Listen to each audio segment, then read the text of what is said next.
We're rolling. Welcome. Spins shit. Can you spin me back? Yes, you do it that way. You know what? No, you face that way, and I'll face this way. We're talking with Ted Witcher, writer and director of Love Jones. Ted Witcher. Yes. How does it feel to be interrogated by you? Black Hollywood royalty? I am not Black Hollywood royalty. You don't think? No. Who would be black? It's like Spike Lee is Black Hollywood. Would you get the water bottle out of my shot? Given the success of the soundtrack of Love Jones, did you have a clear picture from the beginning about how music would play a part in this film? Yeah, because well, you know, you have to when you're making the film, you have to you basically interview all of the record companies. They basically come to pitch you, and they go through and they say these are the artists we have, and this is the kind of record we could make. And on Love Jones, I wanted obviously, you know, based on the subject matter of the movie and the characters in the movie and the world of the movie, I wanted a very particular kind of sound. I didn't want a kind of cookie cutter, sort of mainstream, even mainstream R&B sound for that time, because I didn't think it would be appropriate for those characters. And at that time, Columbia Records, and there was this sort of movement called that we now look back and we call neo soul, but there happened to be, you know, a certain movement, musical movement going on at the time we were making the picture, and a number of those artists just happened to be on Columbia Records. And so we made the record at Sony, at Columbia. Name a few of those artists. Well, they had the Fugees, and so that meant they had Lauryn Hill. They had Maxwell. They had some other groups that Milky and Sadek, that Wyclef Jean was affiliated with, and they had some other artists like Trina Broussard, who did a great cover on the record.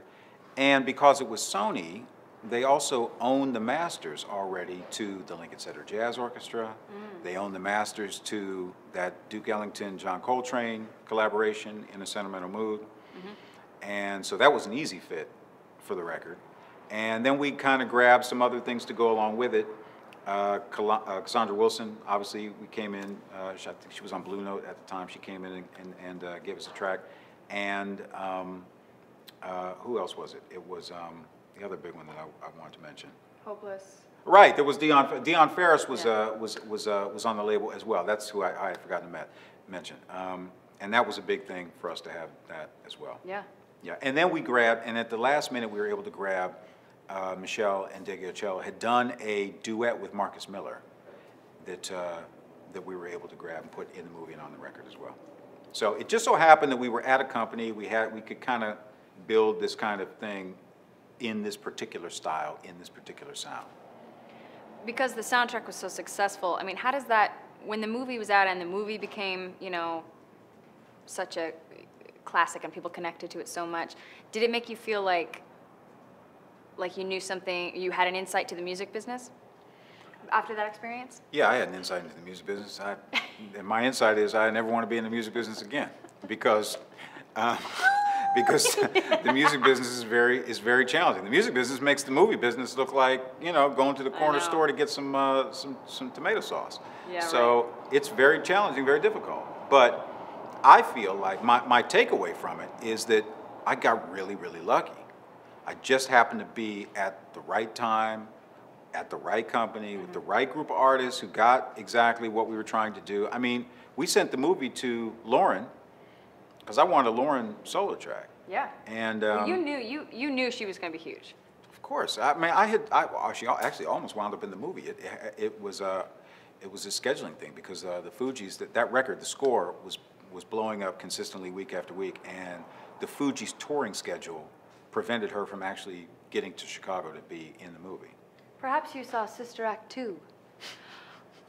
But the point I was making is that when we were cutting the picture, we sent the movie to Lauren, and she called back and was like, "I got the perfect song for this." I don't even think it wasn't even like a new thing. It was like, "Oh, I know exactly what that is. Wow. I happen to have a song in my back pocket that will be perfect for that." And she sent over a finished version of "Sweetest Thing," and I was like, "Bing, that's it. That's going in, done."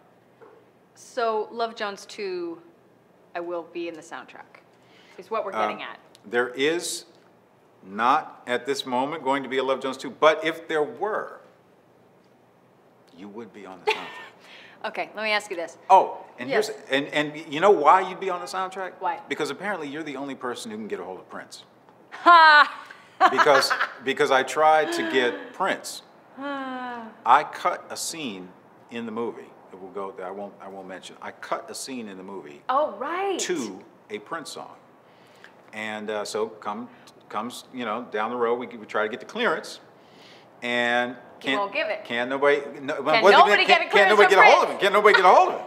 So this was in particular. This was like 90 whatever, 6, 7 something. He was like his angry Prince phase where he didn't have Was a. that the artist formerly known as? No, phase? this was past that, but it was still angry Prince where he like didn't have a manager, didn't have an agent, had like fired his agent, like nobody was Cat running. Stevens period. Right, he had gone and he was like booking his own gigs. All right. He was in that phase. So we were like, well, we'll just call him.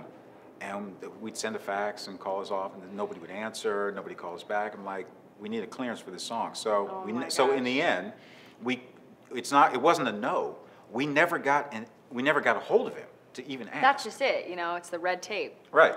So we wound up having to put another song in the movie. Now, here's the punchline. Here's the punchline. Flash forward. Prince writes a song about the movie. On the couch? On the couch, right, from musicology, which was, I had no idea. So as it turns And out. Call My Name's on musicology. And Call My Name's on musicology. That's exactly right. See, that's our connection.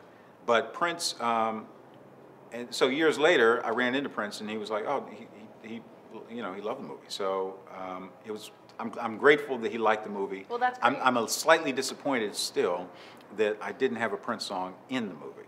Well, Love Jones 2, I'll call him up. Call him up since you got the inside track to Prince.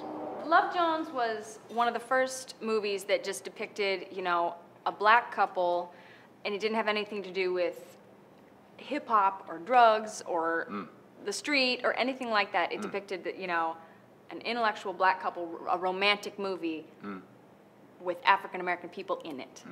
How do you think that altered, because of the success and the cult following of the movie, how do you think that altered the industry or do you think it has?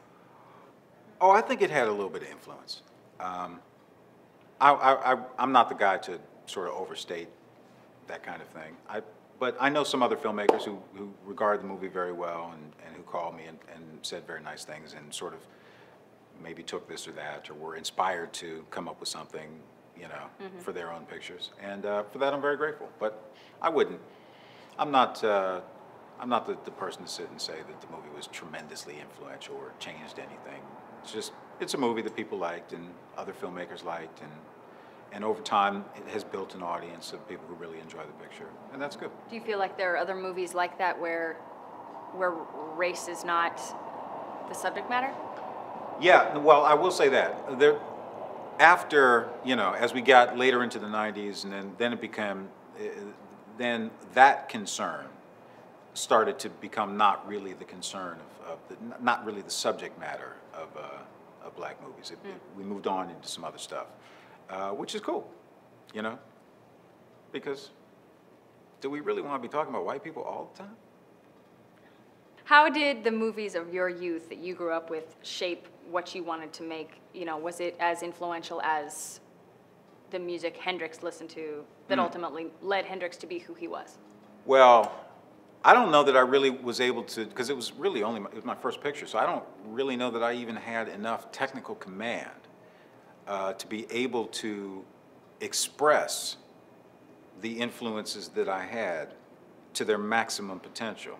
Because I was trying to, on that picture I was shooting for something, like a Woody Allen thing, but all the other filmmakers that I loved at the time as well, Krzysztof Kieślowski and Martin Scorsese and all these other cats, I'm not sure that the picture is, that those influences made their way into the movie as deeply as I feel them. You know what I mean?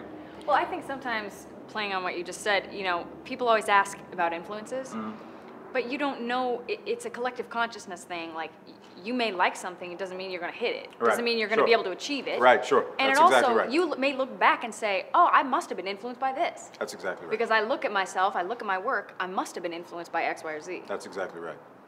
Particularly on a movie where you make them, it's tricky, man, because you make them, I guess sort of like making a record, but on a movie, you make it in such tiny little pieces that you don't really get a sense. You're just trying to put the brick that goes right there next to that brick. And then eventually at the end of it, you have a wall. I think it's a lot like making an album. And so, yeah. so you know what I mean? So you don't necessarily see, because your tunnel vision, when you're a director, your tunnel vision is so focused on getting that brick right that you might not even see the whole other thing that's going on, how the influence fits in and all this shit, because you're just trying to get that one piece right. So, but I only made the one picture, so we'll never know. If you could change one thing about the way you made the picture? Wow, that's a good question. One thing. There's a lot of things I change about the movie, about the way I made it. No, I gotta be real, you know. What would you change about the picture? Oh, there's a lot of. It's the first movie. There's a lot of things. I can't even watch it. Things on television, I'm like, I don't want to watch that shit. People hit me on Twitter all the time. They're like, oh yeah, the movie's on. Are you watching? I'm like, hell no, I'm not watching. No, I'm not watching it. I'm watching the game. Why would I watch that? But there's plenty of mistakes on it. It's just it's a first picture, you know. Right. I go back and redo the whole thing, starting with the script. But that's another story. And cut.